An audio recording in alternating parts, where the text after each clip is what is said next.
Seguimos o nosso Sport Center. Eu disse que a gente ia falar muito sobre a expulsão do Pedro Henrique. O Pedro Henrique, que sim, foi aquele detalhe que fez muita diferença nessa grande final, nesse grande jogo. E é por isso que Carlos Eugênio Simon chega aqui no nosso Sport Center. Tudo bem, Simon? Tudo bem, Marcela. Boa noite para você, Fábio Luciano, Silas, Rodrigo. Baita final, grande jogo e grande atuação do Patrício Lustô, que deve ter encerrado a carreira por cima. Ele, que tem 47 anos de idade, apitou a sua segunda final de Copa Libertadores da América. A última deu para ele, então? Deu. Eu acho que se fosse ele, eu encerraria a carreira. Eu conversei com ele durante a semana, conversei com o pai dele também, Juan Carlos Lustô, que apitou muito quando o Silas jogava lá na Argentina. Apitou o jogo do Maracanã, do Rojão. Do Rojão, 3 de setembro de 89. 1-0 gol do Careca. Isso. É o árbitro renomado na Argentina, apitou a Copa do Mundo 90. E o filho, hoje, eu acho que encerrou a carreira com honra, porque a atuação foi muito boa. Gerações de arbitragem. Vamos lá, então. A gente começa a rodar, então, os dois cartões amarelos. Vamos lá, Silas. Simon. Não, mas a comparação me serve. Tá? A gente está com um problema aí, tá, Simon? Tá aqui então a gente vai.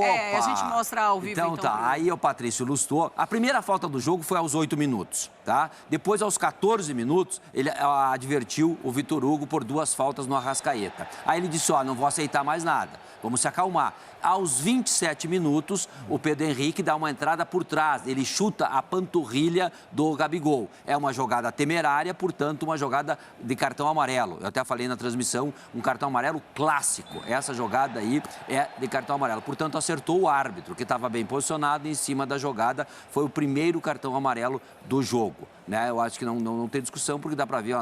Ele vai, a bola já não está mais na disputa, ele vai chutando a panturrilha do adversário, cartão amarelo indiscutível. Tá? E depois, aí, aos 43 minutos, né, uma bola enfiada no flanco esquerdo, o Ayrton Lucas, que tinha entrado, né, o Felipe Luiz acabou se lesionando, entrou o Ayrton Lucas, ele vai nesse contragolpe e dá o tapa na bola, ele chega antes na bola, e o Pedro Henrique, pode acompanhar na corrida, ele chega a olhar para o jogador, ele vê que está fora da área, mas o carrinho, e o Fábio Luciano sabe disso melhor do que ninguém, ali é uma região perigosa, porque quando o jogador toca na bola, se fosse dentro da área, seria pênalti. Foi 2 palmos da linha da grande área. Então, é um carrinho lateral, né, por impedir um ataque promissor. Também outro cartão indiscutível, o cartão amarelo. Aí foi o jogador, né, que foi muito mal nessa jogada, o Pedro Henrique, e foi muito bem expulso. Cartão amarelo, mais cartão amarelo igual cartão vermelho.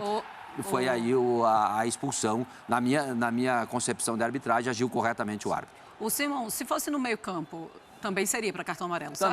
Também seria. É um carrinho lateral, né? O carrinho é muito difícil no futebol, é sempre uma jogada temerária. São poucos os grandes jogadores que davam um carrinho. Na minha época, eu me lembro do Gamarra e do Mauro Galvão. Né? E o Fábio Luciano dava também, mas não era com a habilidade do Mauro Galvão. Exatamente. Que é o carrinho que o cara escorrega e dá um tapinha na bola, né? Sim. Então, aí ele pega o adversário, não tem o que fazer. E ele já tinha o cartão, amarelo, ele devia um pouquinho mais de cuidado, é uma decisão. Claro. E em seguida o Gabigol faz o gol e decidiu a competição, né? Eu acho que ninguém tem dúvida, né, que os 2 lances eram para cartão amarelo. Agora, eu acho que o Rodrigo Bueno estava falando que o primeiro você achou que não era para cartão amarelo. No primeiro, na hora, no lance, eu não daria o amarelo, não. Eu falei, poxa... Eu daria muito. Mas, assim, isso é por um pouco de cultura de Libertadores e final. Você acha, assim, sempre que o juiz vai dar uma segurada, a gente tem o senhor pode falar, esse papo há muito tempo no Brasil, que árbitro estrangeiro deixa o jogo correr... Então, ele não dá qualquer falta, ele não dá tanto cartão como a gente tem no Brasil. É um jogo entre brasileiros, a arbitragem era internacional. Então, eu achei assim, ele não vai dar. Eu achei que o primeiro ele não ia dar. Mas aí você vê, câmera lenta, repete. O Simon tem um bom poder de convencimento, né? Já se convenceu, então. Já me convenceu e tal. Então, eu vou lá com o Simon. Mas o Pedro Henrique acho que pensou igual.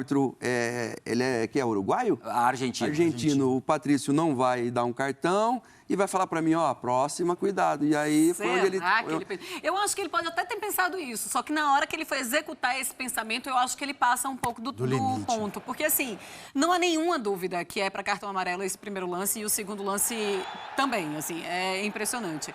E a gente estava na redação, o Gustavo Zupac falou assim, meu Deus, ele vai ficar pendurado o jogo inteiro, o Pedro Henrique, vai ficar muito perigoso para ele. Ainda mais pela situação que o Filipão tinha colocado nessa marcação homem a homem. Tudo fica muito mais difícil, Fábio, quando tem essa marcação para lances como esse, tem o primeiro amarelo, depois tem o segundo, ainda mais contra um Flamengo que é um time que dribla demais?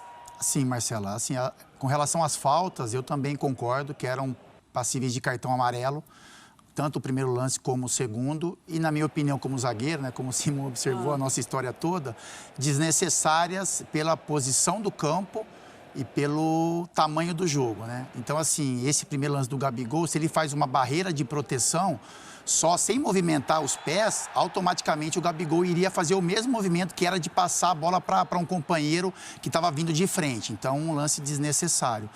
Com relação ao carrinho, é o que acontece na marcação individual. Então, a função do Pedro Henrique naquele momento é disputar com o Pedro. Então, ele vai para a disputa com o Pedro, o Hugo Moura toca na bola e o Ayrton Lucas aparece em condição sozinho e aí ele vai muito afoito, né?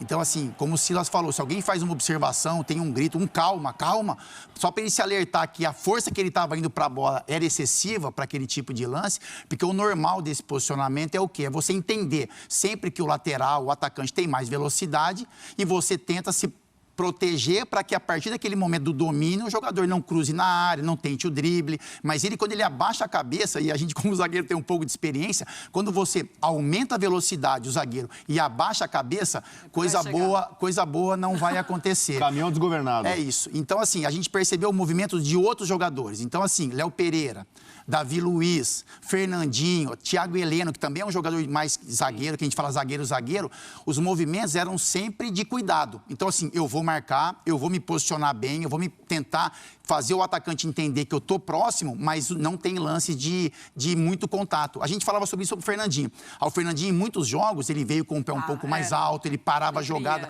Hoje, ele foi um outro jogador, porque ele entendeu a importância do jogo e de se ficar com 11 jogadores sempre é importante, Marcelo. Você terminar o jogo com 11 sempre é importante.